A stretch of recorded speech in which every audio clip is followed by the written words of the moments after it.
Hello, great and wonderful people. My name is Charles, and this is Charles Peter Inspirations.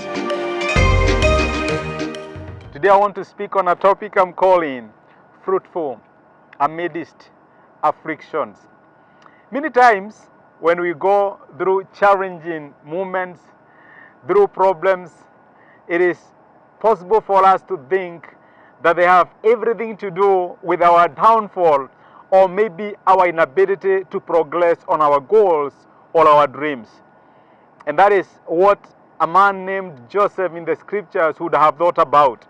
When he was cut away from his father's family, and his brothers sold him as a slave in Egypt, and he found himself in Egypt. Within no time, he found himself in a prison. It was possible for Joseph to think either there was a problem in his family that he was paying for, either God was angry with him because of something he had done. It was possible for him to attribute his pain with anything negative, but rather than anything positive. And that is what happens to us many times in life. But the scripture gives us something totally different.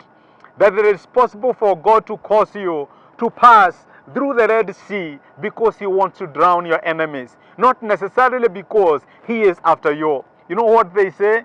Calm shores never make great sailors. For you to know who is the best captain of a ship, you don't need to try that in a calm ocean.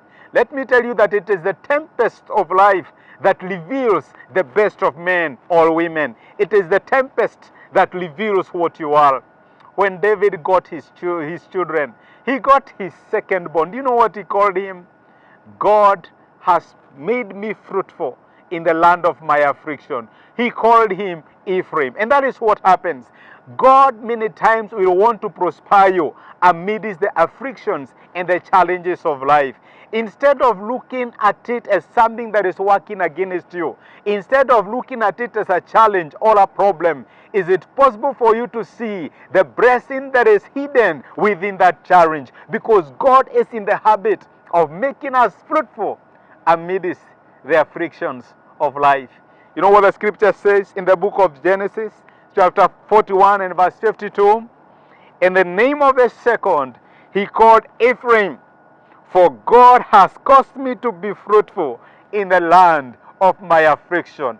Yes, you might be going through affliction, but God will make you fruitful in the land of your affliction. God bless you.